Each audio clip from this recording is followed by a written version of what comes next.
Maharashtra news चॅनलमध्ये आपलं स्वागत। आज आमचे समोर आहात डॉक्टर रविराज अहिराव आणि श्रीमती मंजुश्री अहिराव।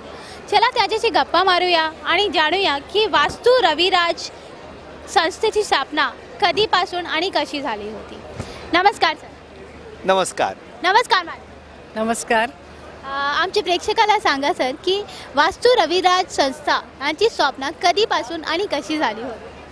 साधारणपणे एक गोष्ट बघा की 1994 पासून मी आणि माझी मिसेस आम्ही दोघांनी वास्तुशास्त्र हा विषय एक कुतूहल म्हणून शिकायला सुरुवात केली आणि मग आम्हाला दोघांना त्याचं असं वेड लागलं की वेगवेगळी पुस्तकं वाचणं आणि वेगवेगळ्या वास्तूंचा अभ्यास करणं। आणि यातच आमचे गुरु अंबरनाथ येथील स्वामी समर्थ केंद्राचे परमपूज्य अण्णा म्हस्के यांचं मार्गदर्शन आम्हाला वेळोवेळी मिळत गेलं आणि याच मार्गदर्शनातून 1997 साली त्यांनी माझी मिसेस मंजुश्री हिला आदेश दिला की तुम्ही आता वास्तुशास्त्र मार्गदर्शनाचं काम करा आणि मला त्यांचा एक अतिशय मुखपणे त्यांना सहकार्य करायचं असा असिस्टंट म्हणून मला काम करायला सांगितलं। आणि साधारणपणे 1 वर्षानंतर माझं कामकाज बघून त्यांनी मलासुद्धा या क्षेत्रात काम करायला सांगितलं आणि तिथूनच वास्तू रविराजच्या वास्तुशास्त्र कार्याला सुरुवात झाली असं मी म्हणेन। Very nice. माझा नेक्स्ट प्रश्न मॅडमसाठी आहे। मॅडम, आमच्या प्रेक्षकाला सांगा की वास्तुशास्त्र याची सुरुवात आपल्या जगात कधीपासून आलेली आहे। मुळात वास्तुशास्त्र हे अति प्राचीन असं शास्त्र आहे। अगदी रामायण महाभारताच्या काळापासून या शास्त्राचा अभ्यास केला जातो आणि त्याचा आपल्या जीवनात अवलंब पण केला जातो। परंतु कालांतराने काही बऱ्याच वर्षापासून याच्यावर थोडंसं हे लोप पावलं होतं, परंतु गेल्या 25 वर्षापासून पुन्हा याचा नव्या रूपाने उदय झालेला आहे आणि संपूर्ण जगामध्ये याचा उपयोग केला जातो। हे खूप बेनिफिशियल आहे आपल्या भारतातच निश्चितपणे। आणि मुळात वास्तू रविराज हे अगदी जवळजवळ म्हणजे 15 वर्षापासून कम्प्लिटली प्रोफेशनली वास्तुशास्त्र या विषयामध्ये अग्रेसर आहे आणि त्याचा उपयोग आपल्या प्रत्येक जीवनावर, मानवी जीवनावर होतो। अगदी physically, mentally, emotionally, spiritually and financially सगळ्या लेवलवर वास्तुशास्त्र विषयाचा प्रभाव असतो। A very technical question for Dr. Raviraj here. So as we say that the earth revolves every time, it keeps on moving. So when we say that a particular disha or a particular time is not correct for a particular event to happen, that happens to change again because the earth is moving. So how does Vastu Shastra justify the difference in the Prithvi, as well as how do you justify Vastu Shastra in this case? This question is definitely I appreciate, and it's a very big question to answer. Number one, the directions are constant, the earth is moving, number one. Number two, if somebody asks me, tell me east or west, how you can show? Physically one cannot, but remember, everywhere in the world, whether it is Japan or whether it is America, the two extreme ends, everywhere sun rises from east and sets in the west. Above that, the most important thing, the north pole and the earth, the south pole of the earth is always constant. It is not changing. Irrespective, the earth is moving around the sun, but the north pole and south pole are always constant. And because of which, remember, this is basically the magnetic field of the earth, north and south. And based on that, with the help of magnetic compass, you are supposed to find out the directions. So every time on the 90 degree of there is a east on right side, and on 90 degree on left side there is a west. So this east or west can be considered as a hypothetical phenomena, but in reality always sun rises and sun sets in east and west respectively. Another most important factor of Vastu Shastra is the 5 elements: the earth, the water, the fire, the air and the space. These 5 elements are common everywhere. It is in every human being. It is It is always there in every premises you stay or work, or it is always there in the universe. So my dear friend, Earth is moving, directions are constant, and north-south is absolutely constant, because of which you should not get confused, but the Vastu Shastra is applicable all over the world and for every human being. Rather, I will say, in every aspect of human life, Vastu Shastra has got a strong impact. I think that's sufficient. It's a very good answer. You have actually justified it very nicely. Thank you very much. How do we actually analyze authentic Vastu Shastra analyst?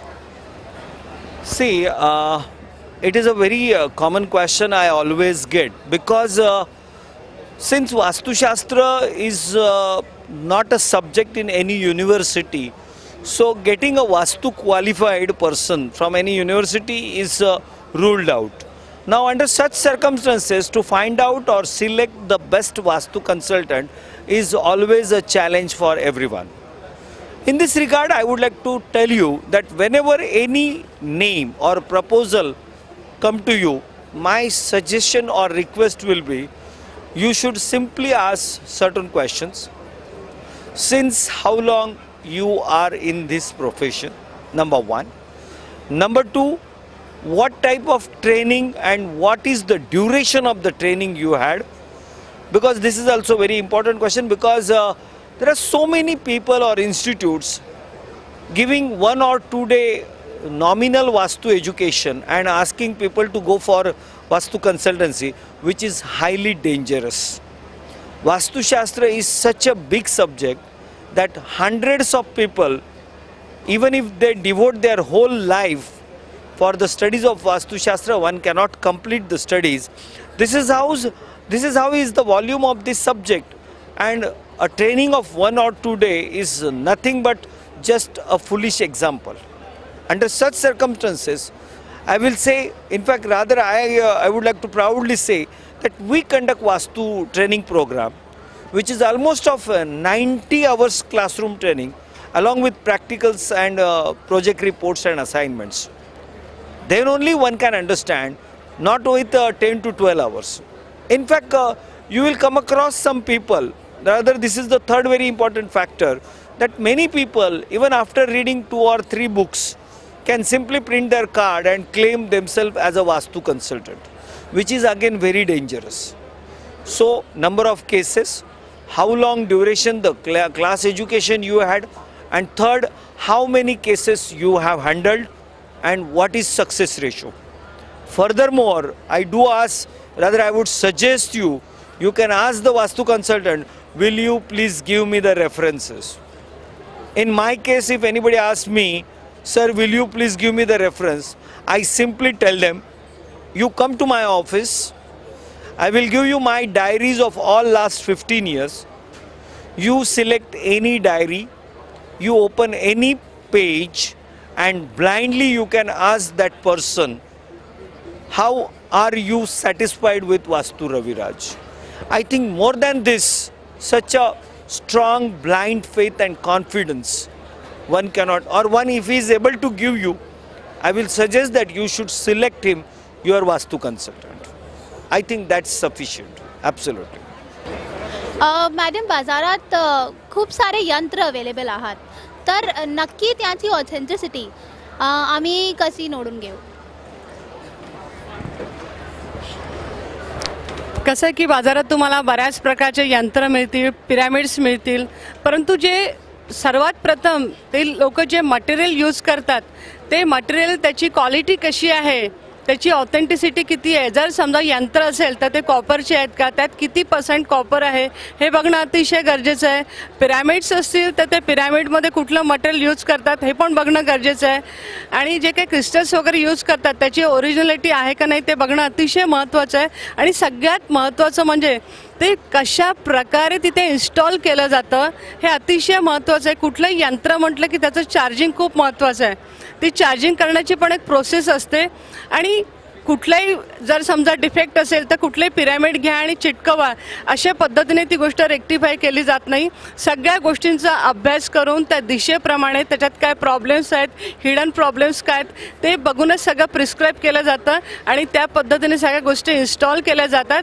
आणि विशेष म्हणजे सगळ्यात महत्त्वाचं म्हणजे यंत्र काय आहे त्याच्याबद्दल कंप्लीट नॉलेज असणं अतिशय खूप महत्त्वाचं आहे. त्याची जे पावित्र्य आहे ते मेंटेन करणं पण अतिशय गरजेचं आहे, कारण यंत्रांचा खूप मोठ्या प्रमाणावर उपयोग होतो जे वास्तू रेक्टिफिकेशन असतं त्यावर. तर त्यामुळे या सगळ्या गोष्टी बघणं अतिशय गरजेचं आहे. कुठूनही बाजारातून आणलं आणि चिटकवलं अशा पद्धतीने कुठल्याही गोष्टी होत नाही. शिवाय आजकाल ऑरा स्कॅन पद्धतीने त्या पिरॅमिड आणि यंत्रामध्ये किती ऊर्जा किंवा एनर्जी किती मोठ्या प्रमाणावर त्याच्यातून निर्माण होते ही एक महत्त्वाची गोष्ट आहे. आणि त्यावरून सुद्धा त्याची शुद्धता, प्युरिटी, ऑथेंटिसिटी तुम्ही निश्चित करू शकता. या भारतात भरपूर शास्त्र आहात सर. ज्योतिषशास्त्र, फॅंगशुई आणि वास्तुशास्त्र याच्यात मूल्य डिफरन्स काय आहे हे आमच्या प्रेक्षकाला सांगा. हे बघा, वास्तुशास्त्र, ज्योतिषशास्त्र ही भारतातली शास्त्र आहेत. फेंगशुई हे चीनमधून भारतात आलेलं शास्त्र आहे. ज्योतिषशास्त्र हे व्यक्तिसापेक्ष आहे, म्हणजे एखादी व्यक्ती ती कुठल्या रेखांश आणि अक्षांशावर म्हणजे लॉन्जिट्यूड्स आणि लॅटिट्यूड्सवर जन्माला आली, ती कोणत्या वेळी जन्माला आली आणि त्यावेळची आकाशातली ग्रहमान परिस्थिती या आधारावर त्या प्रत्येक व्यक्तीची एक कुंडली किंवा हॉरोस्कोप तयार होत असतो. म्हणजे थोडक्यात ज्योतिषशास्त्र हे व्यक्तिसापेक्ष आहे. It is individual oriented. Whereas वास्तुशास्त्र हे समूह सापेक्ष म्हणजे ग्रुप ओरिएंटेड आहे. तुमच्या घरामध्ये 4 माणसं आहे की 14 माणसं आहे, त्यांचं वय, त्यांचं कार्यक्षेत्र म्हणजे ऑक्युपेशन या आधारावर त्यांचा बेडरूम किंवा त्यांचं वास्तूमधलं स्थान कुठे आणि कसं असलं पाहिजे हे ठरवता येतं. आणि मग त्या माध्यमातून निसर्ग शक्तीच्या माध्यमातून त्या व्यक्तीचं शारीरिक, मानसिक किंवा एकंदरीत संपूर्ण जीवन नैसर्गिक ऊर्जेच्या माध्यमातून प्रभावी, प्रगल्भ आणि प्रगतिकारक करणं म्हणजे एनरिच करणं हा प्रकार वास्तुशास्त्राच्या माध्यमातून होतो. पण हे करूनसुद्धा जर एखाद्या व्यक्तीला कुठला त्रास होत असेल तर मग त्याच्या पत्रिकेचा अभ्यास करून त्याला ज्योतिषशास्त्राचं सहाय्यता दिली पाहिजे. पण ज्योतिषशास्त्र आणि वास्तुशास्त्र याची खिचडी करता कामा नये, जी आजकाल बऱ्याच ठिकाणी चाललेली आहे. मला एक सांगा, एका घरामध्ये नवरा, बायको आणि मुलगा. नवरा करिअर ओरिएंटेड आहे, बायको करिअर ओरिएंटेड आहे आणि मुलगासुद्धा करिअर करू घातलेला आहे. प्रत्येकाची पत्रिका वेगळी असते. त्यांच्यामध्ये काही कॉमन गुण असू शकतात, पण याचा अर्थ एकाच्या पत्रिकेमध्ये असलेले गुण तसेच्या तसे दुसऱ्या, म्हणजे मला जर एखाद्या दिशेचं प्रवेशद्वार भाग्यदायी, लाभदायी असेल तर ते माझ्या बायकोला किंवा माझ्या मुलाला असेलच, मुळीच नाही. मग अशा वेळी एकाला न्याय आणि दुसऱ्याला अन्याय हे योग्य होत नाही. म्हणून ज्योतिषशास्त्र आणि वास्तुशास्त्राची कधीही खिचडी करू नका. इवन प्राचीन ग्रंथांमध्ये सुद्धा हे विषय पूर्णपणे वेगळ्या पद्धतीने हाताळले गेलेले आहेत. त्यामुळे आज त्याची खिचडी करायची मुळीच गरज नाही. आणि जे करतात त्याबद्दल मी अतिशय स्पष्ट म्हणेन की खिचडीच्या माध्यमातून ही नाही तर ती गोळी लागेल आणि समोरच्याला बरं वाटेल असे अंधारात तीर मारणाऱ्या लोकांची कामं खरोखर तुम्ही विश्वासार्ह आहे का हा तुम्हीच विचार करा. आता फेंगशुईबद्दल मी एवढंच सांगेल की भगवान गौतम बुद्धाबरोबर जे काही भारतीय तत्त्वज्ञान पूर्वेकडच्या देशांमध्ये गेलं त्यातच वास्तुशास्त्र पण होतं. पण तिथल्या स्थानिक पंडितांनी किंवा अभ्यासकांनी त्यांच्या भौगोलिक परिस्थितीनुसार जे काही शास्त्र त्यातून विकसित केलं, भारतीय वास्तुशास्त्रातून जे शास्त्र त्यांनी विकसित केलं ते फेंगशुई. पण मी फेंगशुईच्या प्रॅक्टिशनर्सना नेहमी सलाम करतो. याचं कारण त्यांनी या फेंगशुईचं संपूर्ण जगभर खूप चांगलं मार्केटिंग केलं आणि भारतातल्या लोकांचा एक कमकुवत दुवा इथे त्यांनी पकडला. भारतातल्या लोकांना परदेशातून आलेली प्रत्येक गोष्ट, मग ती बांगलादेशमधल्या ज्यूटची बॅगसुद्धा आमच्या पश्चिम बंगालच्या ज्यूट बॅगपेक्षा चांगली वाटते. हा जो पाश्चिमात्य किंवा पाश्चात्य धार्जिणी जी आमची प्रवृत्ती आहे याच्यामुळे आम्हीसुद्धा त्याचा स्वीकार केला. पण ॲट द सेम टाईम त्यांनी मार्केटिंग पण चांगलं केलं.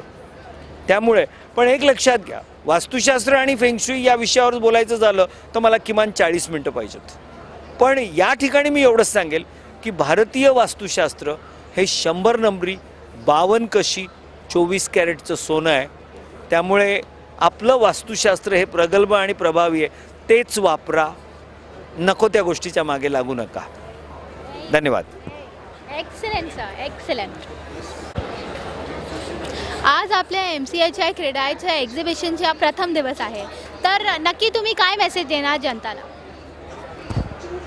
सध्या MCAचंच एक्झिबिशन चालू आहे ठाण्याला आणि आमचं इथे स्टॉल आहेत. आपण सगळेजण व्हिजिटर म्हणून इथे येणार आहात आणि या स्टॉलचं वैशिष्ट्य असं की तुम्ही इथे आल्यानंतर आम्ही तुम्हाला फ्री कन्सल्टन्सी देणार. तुम्ही तुमच्या घराचा एक रफ मॅप द्या आणि तुमच्या घरात काय कमी आहे, जास्त आहे किंवा ते आपण कशा पद्धतीने रेक्टिफाय करतो ही फ्री कन्सल्टन्सी आम्ही तुम्हाला देऊ शकतो.